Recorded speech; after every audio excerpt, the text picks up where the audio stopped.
Você logo vai descobrir o que realmente acontece após o juízo final. Uma verdade que a maioria dos cristãos nunca considerou e que pode mudar sua perspectiva sobre a eternidade para sempre. Nos próximos minutos, vou revelar 3 coisas específicas. Primeiro, como a Terra atual será completamente transformada, não destruída, mas renovada em sua essência mais profunda. Segundo, o segredo por trás do mar de vidro e o que ele realmente significa para a nova criação. E terceiro, a técnica exclusiva de como a própria presença de Deus reconfigura a realidade, tornando o impossível tangível. Mas antes, olha só isso. A história da humanidade é uma busca incessante por um lar perfeito, um lugar onde a dor e a imperfeição não existem, um anseio que ecoa através dos milênios e das culturas. Mas o que a maioria falha em conceber é a magnitude do que Deus realmente preparou, algo que transcende qualquer paraíso terreno imaginado. A expectativa comum sobre o fim dos tempos muitas vezes se resume a catástrofes, juízo e aniquilação, uma visão parcial que obscurece a gloriosa promessa que aguarda o universo. Esta perspectiva limitada é o primeiro erro que todos cometem ao tentar decifrar o plano divino, focando no desmantelamento em vez da recriação. O Apocalipse, para muitos, evoca imagens de fogo e destruição total, um fim absoluto para tudo o que conhecemos. Mas o texto bíblico, quando desvendado em suas camadas mais profundas, revela uma verdade muito mais complexa e esperançosa. A promessa de novos céus e nova terra não é uma metáfora poética para o céu, nem apenas uma substituição completa e sem precedentes, mas uma renovação radical, uma transmutação que eleva a criação a um estado de glória inimaginável. O detalhe que ninguém percebeu nas profecias de Isaías e Apocalipse é a conexão intrínseca entre o antigo e o novo, um fio dourado de redenção que percorre toda a narrativa bíblica, ligando o jardim do Éden ao paraíso vindouro. Este não é um fim, mas uma transição dramática, um ponto de virada cósmico, onde a história da salvação atinge seu ápice. A tensão entre o que foi e o que será é palpável, e a compreensão deste processo é crucial para desvendar os mistérios que se seguem. A mente humana, presa à linearidade do tempo e à finitude da matéria, luta para compreender a dimensão de uma intervenção divina, que não apenas restaura, mas aperfeiçoa a própria estrutura da existência. A ideia de que Deus simplesmente jogaria fora sua criação, em vez de redimi-la, subestima o amor e o propósito que ele depositou em cada átomo. O que se desenrola é um drama cósmico, onde a justiça e a misericórdia divinas se encontram para redefinir o destino de tudo. A promessa de um novo começo não é meramente uma fuga da realidade presente, mas a elevação dela a um patamar onde a perfeição e a imortalidade são a norma. Mas como essa transformação ocorrerá? Quais são os mecanismos celestiais que reconfigurarão o universo? As Escrituras oferecem pistas veladas, fragmentos de uma visão grandiosa que, quando unidas, pintam um quadro de espanto e reverência, desafiando tudo o que pensamos saber sobre o futuro.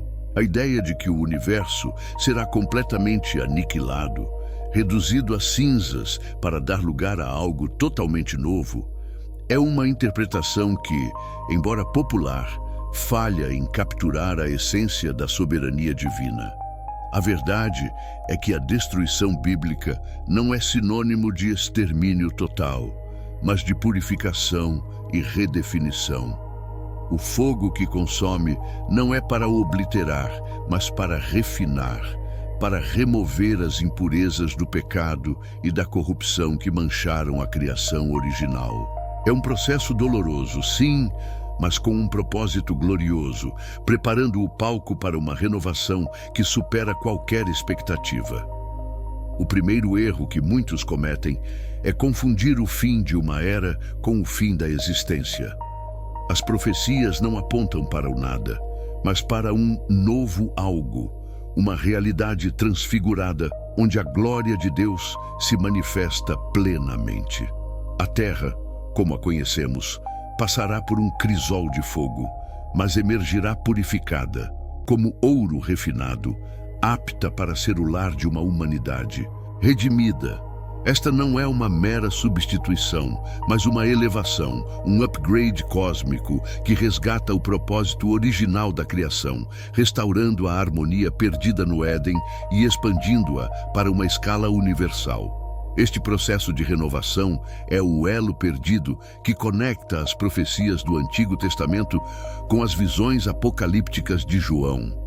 Isaías já antevia novos céus e nova terra séculos antes, uma promessa que não se cumpriu plenamente em nenhum retorno de exílio ou reforma terrena. O detalhe que ninguém percebeu é que a linguagem profética muitas vezes usa termos de destruição para descrever uma transformação radical, uma reconfiguração da ordem existente. A velha ordem precisa ceder, não para desaparecer, mas para ser transfigurada e aperfeiçoada pela mão do Criador. Considere a visão da Nova Jerusalém descendo do céu. A verdade por trás desta cidade de ouro e pedras preciosas é um mistério que intriga teólogos há séculos. Seria ela uma metáfora celestial, um símbolo da igreja glorificada, ou uma metrópole literal que servirá como o centro governamental do universo renovado? A resposta a esta pergunta reconfigura nossa compreensão do futuro. Ela não é apenas um conceito espiritual, mas uma realidade tangível, um lugar de habitação divina e humana, onde o céu e a terra se encontram de forma definitiva e gloriosa. A mente humana, acostumada à impermanência e à decadência, mal consegue conceber um lugar onde a perfeição é a norma. Mas a Bíblia insiste que essa realidade é mais do que possível. É o plano final de Deus. O que acontecerá com as montanhas, os oceanos, as estrelas? Serão eles apagados ou reescritos? A resposta é que a própria estrutura da criação será infundida com a glória divina, elevando-a a um estado de beleza e funcionalidade que transcende tudo o que nossos olhos já viram. Prepare-se, pois o que está por vir desafia a lógica e expande a fé para limites nunca antes imaginados.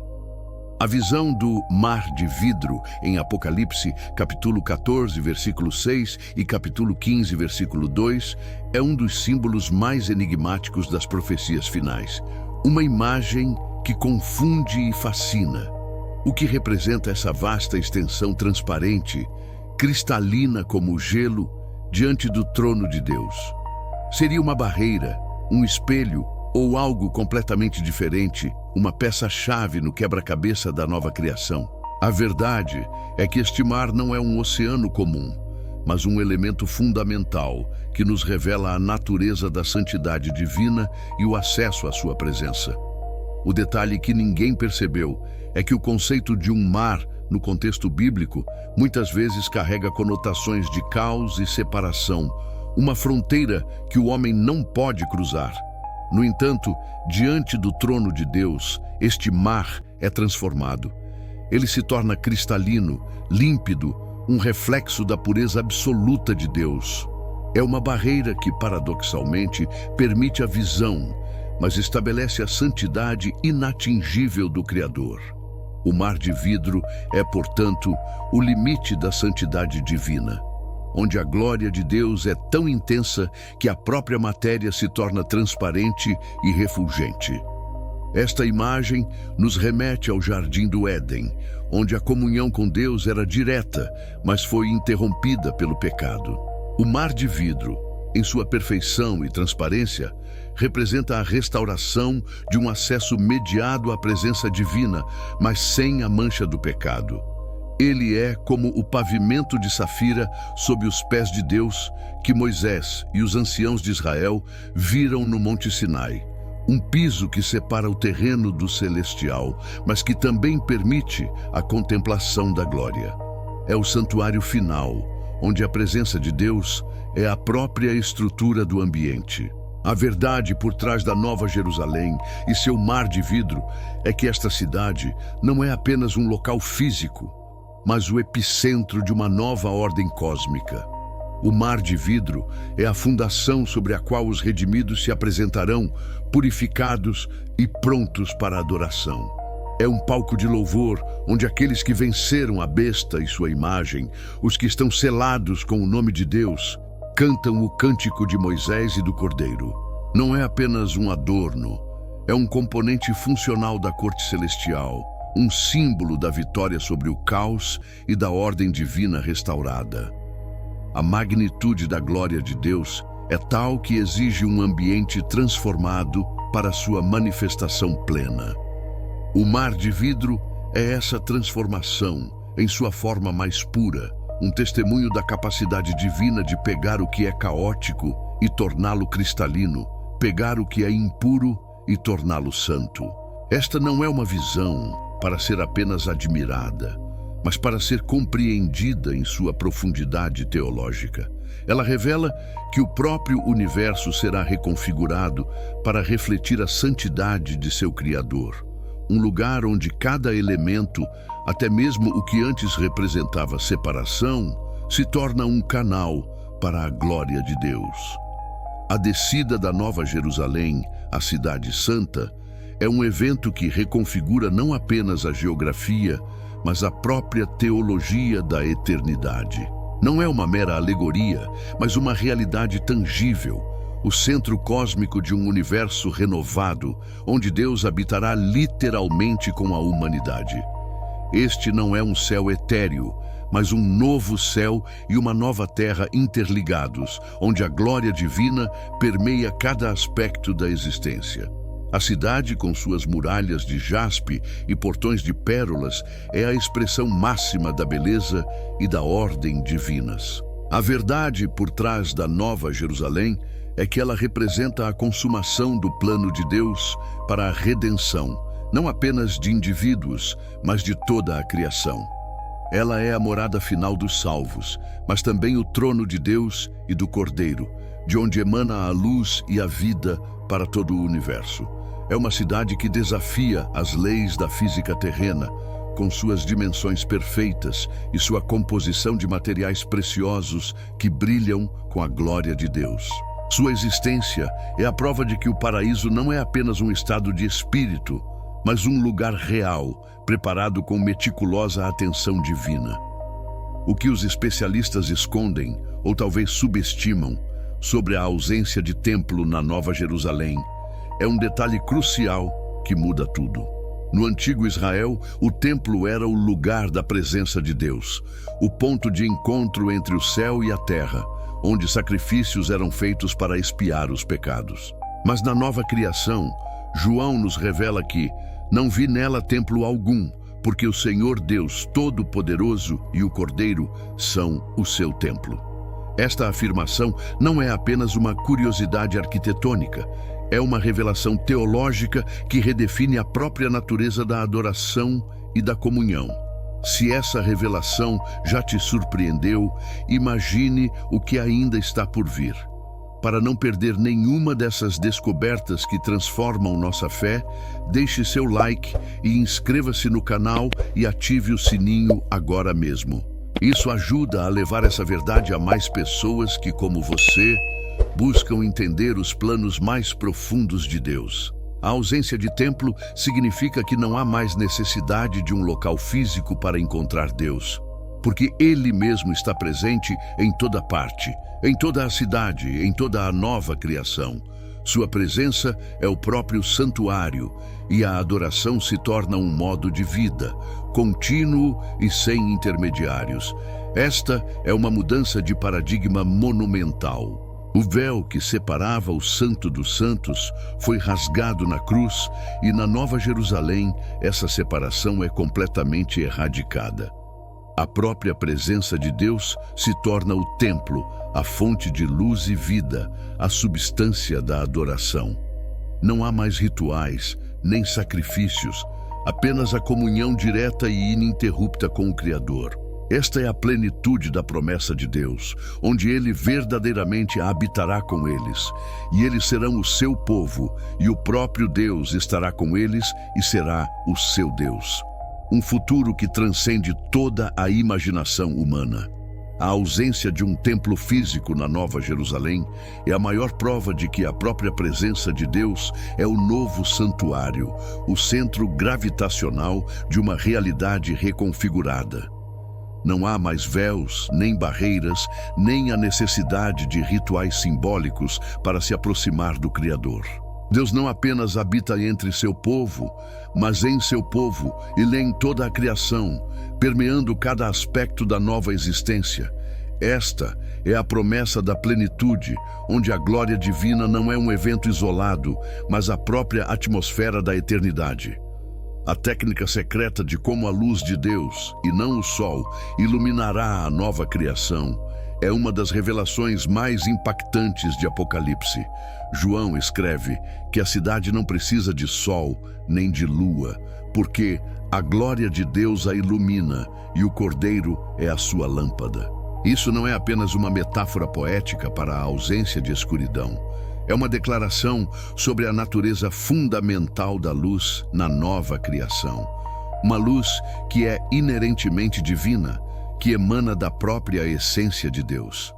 Esta luz não é meramente um fenômeno físico, é uma energia criativa que sustenta, purifica e molda a nova realidade. Esta luz divina é a manifestação da vida e da verdade, dissipando toda sombra e treva, não apenas física, mas espiritual. Ela não apenas ilumina o ambiente, ela é o próprio ambiente, uma luz que não gera calor excessivo ou exaustão, mas sustenta a vida de forma perfeita e eterna. Imagine um universo onde a fonte de toda a energia e percepção é o próprio Deus, onde cada partícula é infundida com sua glória. Isso redefine completamente nossa compreensão de luz, tempo e espaço, transformando-os em extensões da vontade divina. A promessa de uma nova criação é a restauração de um paraíso que transcende o Éden original em sua glória e permanência. Não haverá mais maldição, nem dor, nem lágrimas, porque a presença de Deus erradicará todas as consequências do pecado. Esta é a recontextualização da promessa divina, onde o sofrimento e a imperfeição são banidos para sempre.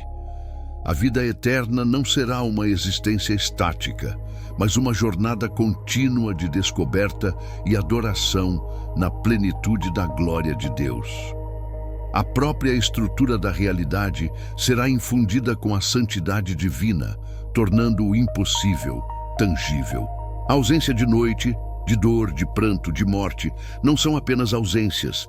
É a presença ativa da vida, da alegria e da paz que só Deus pode proporcionar. Esta é a essência da técnica exclusiva de como a presença de Deus reconfigura a realidade.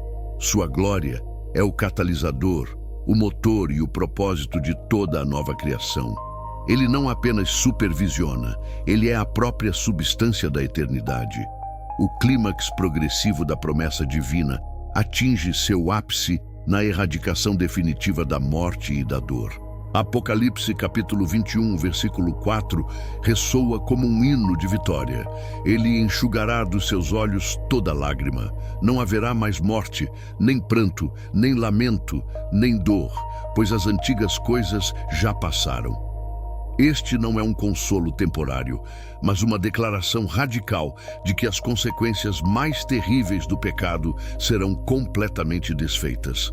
A morte, o último inimigo, será vencida de uma vez por todas, inaugurando uma era de vida ininterrupta e alegria sem fim. Esta erradicação não é meramente a ausência de sofrimento, mas a presença transbordante de vida e bem-estar. É perceber que a dor não será apenas aliviada, mas completamente apagada da memória e da experiência. Imagine uma existência onde a ameaça da perda, da doença, do luto, é simplesmente inexistente. É uma realidade que desafia nossa compreensão terrena, onde a fragilidade e a finitude são a norma. Mas na nova criação, a perfeição da vida em Deus anula toda forma de imperfeição. A promessa de Deus de enxugar toda lágrima não é um gesto passivo, mas uma ação ativa e compassiva do Criador. Ele não apenas permite que as lágrimas sequem, ele as enxuga pessoalmente, demonstrando um cuidado íntimo e paternal por seus filhos. Este é o ápice da restauração, onde cada ferida é curada, cada trauma é apagado e a alma encontra descanso completo e eterno em sua presença.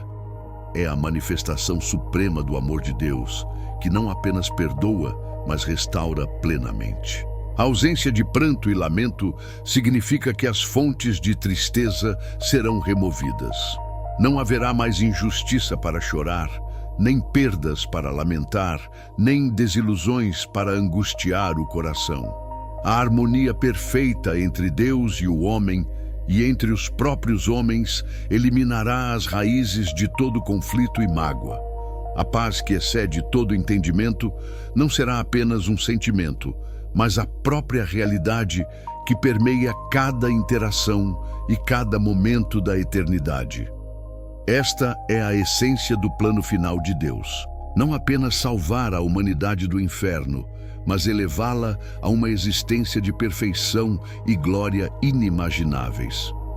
A nova criação é a culminação de sua obra redentora, onde o universo é restaurado ao seu estado ideal, e a humanidade cumpre seu propósito eterno de glorificar a Deus e desfrutar dele para sempre.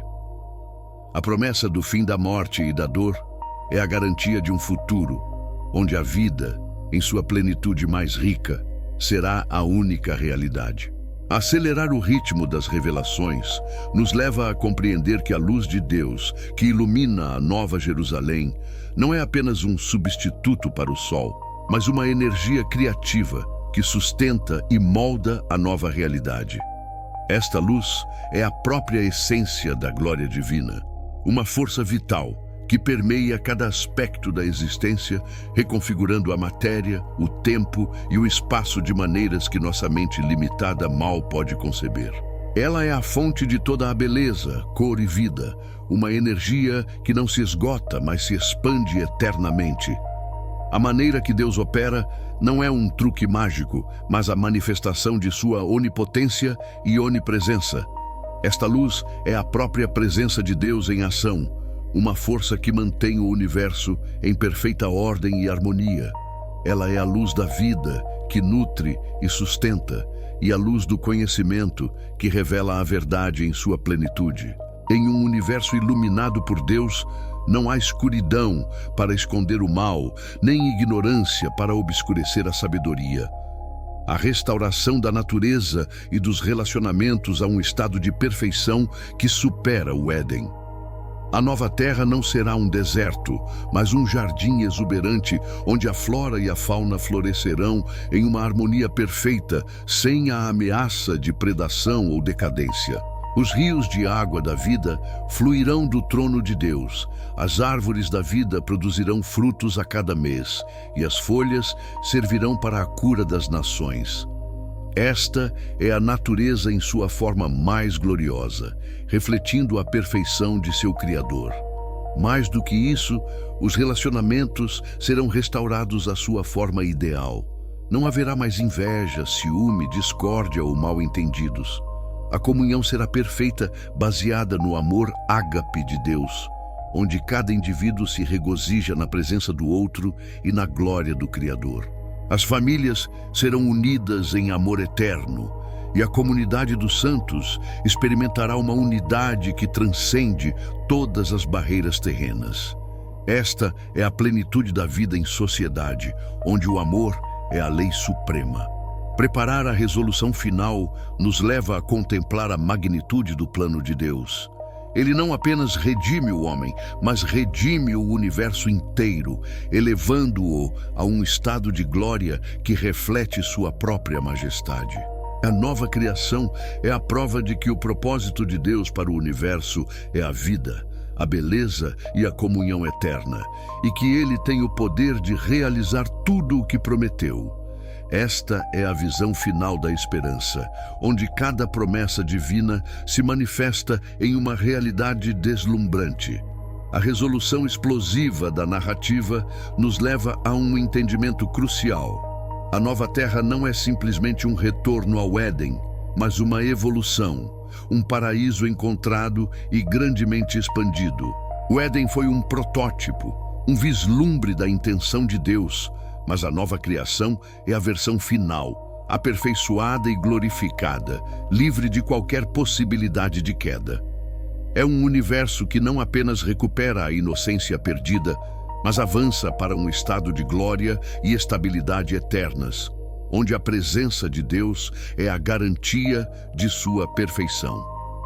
A reviravolta na história aqui é que, enquanto o Éden era limitado a um jardim, a nova terra é um universo inteiro, renovado e sob o domínio direto do Rei dos Reis. A cidade de Deus, a Nova Jerusalém, é apenas o centro dessa vasta criação, um ponto de partida para a exploração e a vida em um cosmos que reflete a beleza e a majestade de seu Criador. A humanidade não estará confinada, mas terá a liberdade de explorar e desfrutar de uma criação sem fim, em constante revelação da glória divina. A última peça do quebra-cabeça, a verdadeira identidade dos servos que reinarão com Cristo. Quem são esses que terão um papel tão proeminente na administração do universo renovado? As Escrituras indicam que não são anjos, mas a própria Igreja glorificada, os redimidos de todas as eras, corregentes com Cristo. Esta é a consumação do propósito de Deus para a humanidade. Muito obrigado por ficarem até o final. Reforçamos um convite direto e instigante. Se este conteúdo falou ao seu coração, deixe o seu like agora mesmo, se inscreva no canal, ative o sininho para receber cada novo vídeo assim que for publicado, garantindo que você nunca perca nenhuma revelação ou estudo importante, porque isso fortalece o canal e mostra ao YouTube que este tema é relevante. E por fim, compartilhe este vídeo com amigos, familiares e grupos que precisam ouvir esta palavra hoje. Seu gesto multiplica o alcance e mantém esta missão viva.